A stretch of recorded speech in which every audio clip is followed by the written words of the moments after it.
रामदिलाल सुमन के घर से आज अखिलेश यादव ने योगी आदित्यनाथ पर तमाम तरीके के आरोप लगाए और उसके चंद घंटों बाद ही योगी आदित्यनाथ भी आज अखिलेश यादव पर फायर हो गए। आज समाजवादी पार्टी और कांग्रेस देश के अंदर और प्रदेश के अंदर जातीय संघर्ष नया प्रारंभ करने का प्रयास कर रही है और यह जातीय संघर्ष किस रूप में आपने देखा होगा। समाजवादी पार्टी का एक विधायक महाराष्ट्र के अंदर छत्रपति शिवाजी महाराज का अपमान करता है और औरंगजेब का महिमा मंडन करता है। समाजवादी पार्टी का एक सांसद प्रदेश में महाराणा सांगा का अपमान करता है और विदेशी आक्रांता जिसने राम जन्मभूमि के मंदिर को तुड़वाया था उस बाबर का महिमा मंडन करता है। समाजवादी पार्टी के मुखिया स्वयं लौह पुरुष सरदार वल्लभ भाई पटेल का अपमान करते हैं और देश तोड़क जिन्ना, जिस जिन्ना के कारण पाकिस्तान में हिंदू मारे जा रहे हैं, काटे जा रहे हैं, बांग्लादेश के अंदर जिस जिन्ना के कारण आज भी दलित हिंदुओं के साथ निर्मम अत्याचार हो रहे हैं, उस जिन्ना का महिमा मंडन समाजवादी पार्टी कर रही है। बहनों और भाइयों, यह वही कुत्सित मानसिकता है जो दलितों का, गरीबों का, वंचितों का हित नहीं होने देना चाहती है। सबका साथ और सबके विकास के अभियान को प्रभावी ढंग से आगे नहीं बढ़ने देना चाहती है, क्योंकि सबका साथ और सबका विकास का अभियान आगे बढ़ेगा तो मेरा विकास हो, मेरे परिवार का विकास हो, यह अभियान बेनकाब हो जाएगा और उस अभियान से बचाव के लिए ये लोग तमाम प्रकार की कुत्सित चेष्टाएं कर रहे हैं। लेकिन हमें सावधान और सतर्क रह करके वर्तमान स्थिति में समाज को जातीय आधार पर बंटने नहीं देना है। नमस्कार, मैं हूं वैभव दीक्षित। अखिलेश यादव आज आगरा में थे और रामदिलाल सुमन जो कि उनके राज्यसभा सांसद हैं उनसे मिलने पहुंचे और मामला आपको पता ही है कि राणा सांगा को लेकर एक विवादित बयान दिया था उन्होंने और उसके बाद करणी सेना लगातार उन पर जो है हावी हो रही थी, हमलावर हो रही थी, धमकियां मिल रही थी। ऐसे में अखिलेश यादव आज रामदिलाल सुमन के घर रामदिलाल सुमन से मिलने के लिए गए, वहां पर एक बैठक करी और वहीं से अखिलेश यादव ने तमाम तरीके के आरोप योगी आदित्यनाथ पर लगाए। अब पहले सुनिए अखिलेश यादव ने योगी आदित्यनाथ को लेकर और करणी सेना को लेकर क्या कहा। ये सब इसलिए हो रहा है क्योंकि आज सामंतवादी और प्रभुत्ववादी उनको पता है कि उनकी सरकार है और अगर इस तरह का काम करेंगे तो उन पर कोई कार्रवाई नहीं होगी।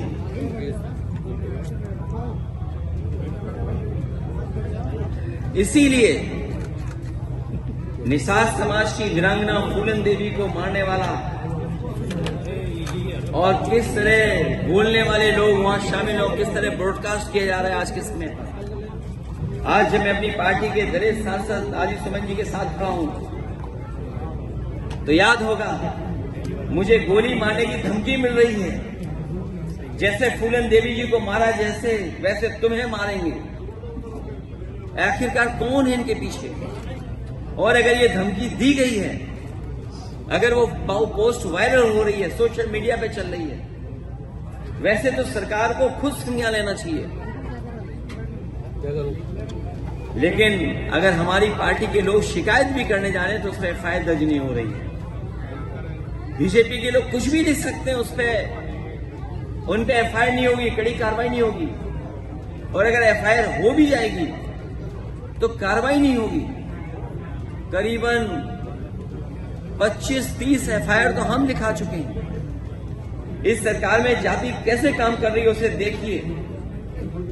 सम्राट अशोक, जिन्हें कुशवाहा मौर्य समाज अपना भगवान मानता है, उनकी जयंती पर सौहार्दपूर्ण आयोजन एक व्यक्ति ने तलवार से केक काट दिया, उस पर कार्रवाई हो गई। पर पुलिस ड्रोन की निगरानी में तलवार लहराती योगी सेना के लोगों को पूरे सम्मान के साथ कोई कार्रवाई नहीं हुई हो। अगर कहीं कोई कार्रवाई हुई हो तो बताइए आप। अब यह बयान हो गया अखिलेश यादव का जिन्होंने कहा कि वो करनी सेना नहीं बल्कि योगी सेना थी और अखिलेश यादव यहां पर योगी आदित्यनाथ पर चढ़ाई करने का प्रयास करने लगे।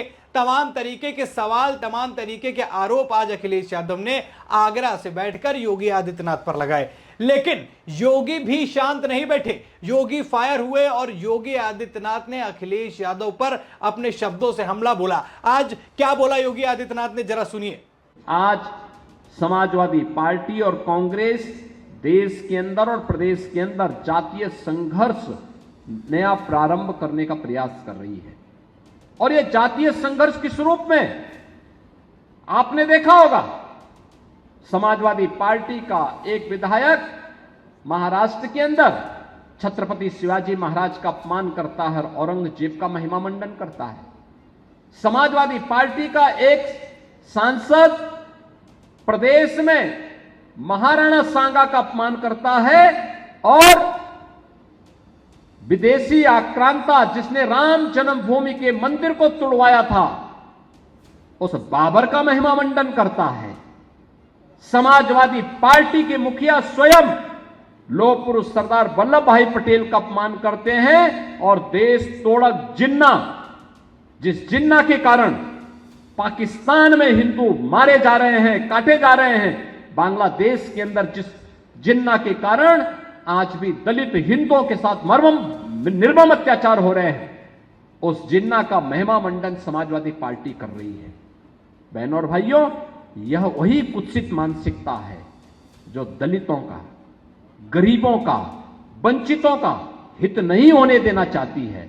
सबका साथ और सबके विकास के अभियान को प्रभावी ढंग से आगे नहीं बढ़ने देना चाहती है, क्योंकि सबका साथ और सबका विकास का अभियान आगे बढ़ेगा तो मेरा विकास हो, मेरे परिवार का विकास हो, यह अभियान बेनकाब हो जाएगा और उस अभियान से बचाव के लिए ये लोग तमाम प्रकार की कुत्सित चेष्टाएं कर रहे हैं। लेकिन हमें सावधान और सतर्क रह करके वर्तमान स्थिति में समाज को जातीय आधार पर बंटने नहीं देना है।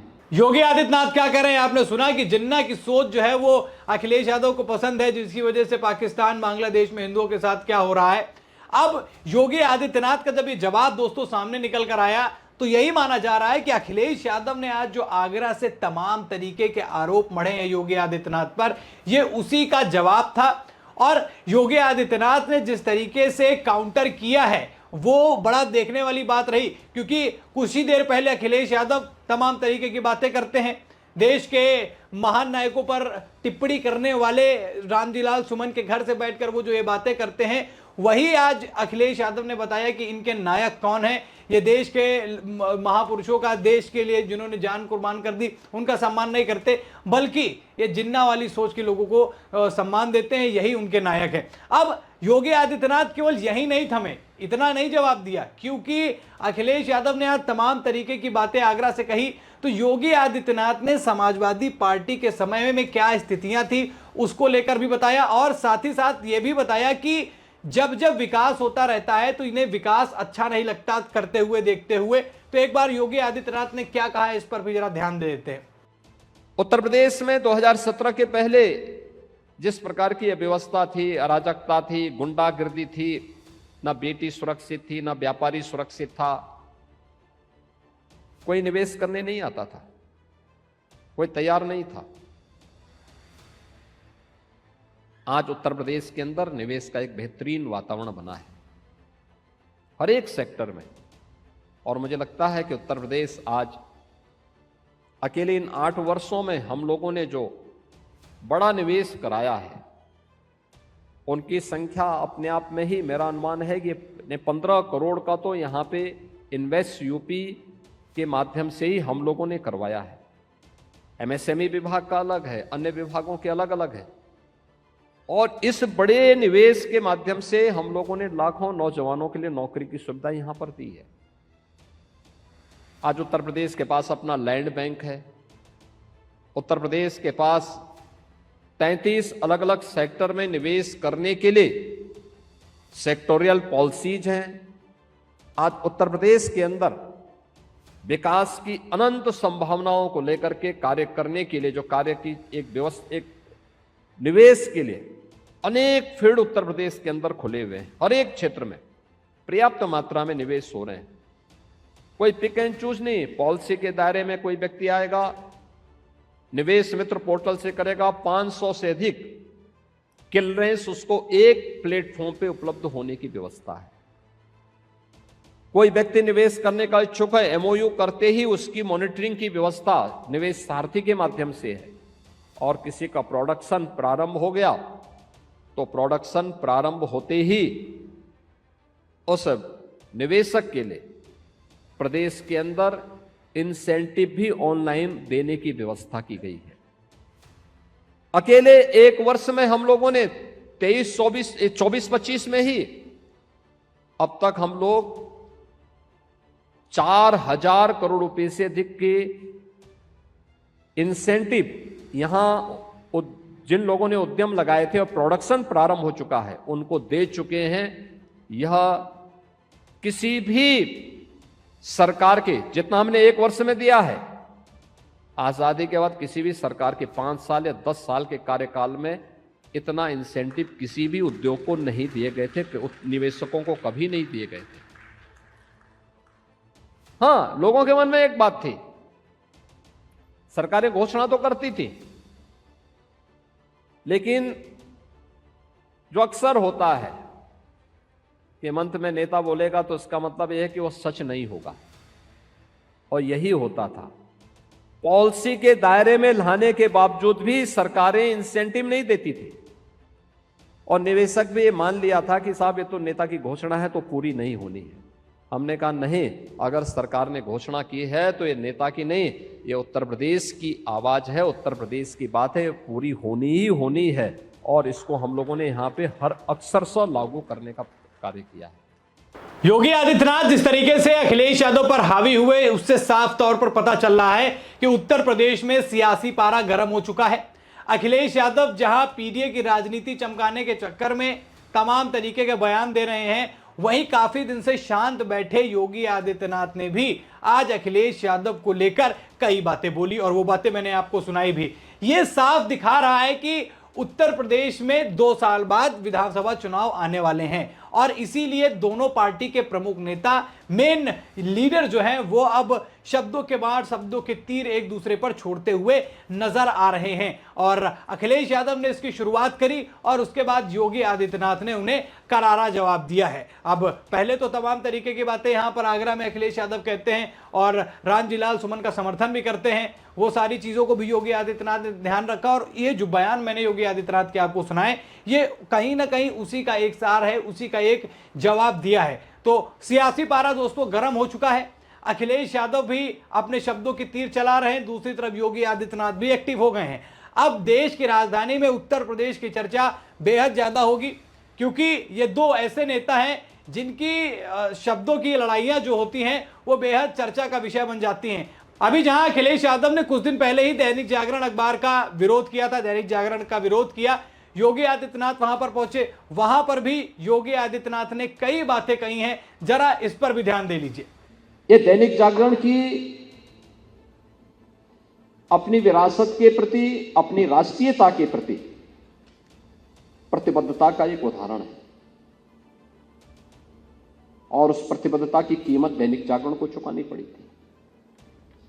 जब हल्ला बोल का नारा हुआ था, दैनिक जागरण के कार्यालयों पर हमले हुए थे, आगजनी करने के प्रयास हुए थे, धमकियां दी गई थी।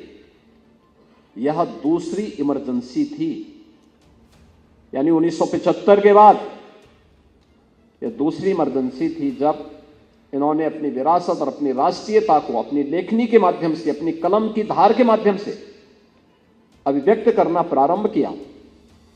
तो तब भी इनकी आवाज को दबाने का प्रयास हुआ, लेकिन दैनिक जागरण तब भी अपनी विचारधारा से टस से मस नहीं हुआ। उसने कहा नहीं, हम अपनी मीडिया के प्रति अपनी वचनबद्धता से बंधे हुए हैं कि हम अपनी राष्ट्रीयता से और अपनी विरासत से अलग नहीं हट सकते हैं। और उस समय के दौर को हम लोगों ने देखा है जब स्वर्गीय नरेंद्र मोहन जी के नेतृत्व में उस अभियान को पूरी मजबूती के साथ आगे बढ़ाने का काम किया गया था। आज भी आप देखते होंगे बहुत सारे लोग इस प्रकार के फतवे जारी करते हैं कि फलाना ग्रुप को बंद कर देना चाहिए, फलाने ग्रुप के बाद, यानी वो अपने तरीके से उनकी, क्योंकि अंतःकरण में उनके मन में वही अधिनायकवादी भाव है, तानाशाही भाव है। वे किसी को विकास करते हुए नहीं देखना चाहते, वे किसी को पनपते हुए नहीं देखना चाहते। मेरा विकास हो ये उनकी प्राथमिकता हो, मेरे परिवार का विकास हो ये उनकी प्राथमिकता है, लेकिन सबका साथ और सबका विकास हो ये उनको स्वीकार्य नहीं है। और यही कारण है कि जब भी सबका साथ और सबके विकास के भाव को साथ आगे बढ़ाने का काम होगा तो उस आवाज को दबाने का काम करेंगे, धमकाने का प्रयास करेंगे, तमाम प्रकार से फतवे जारी करने के प्रयास करेंगे। और ये फतवे आज भी जारी हो रहे हैं।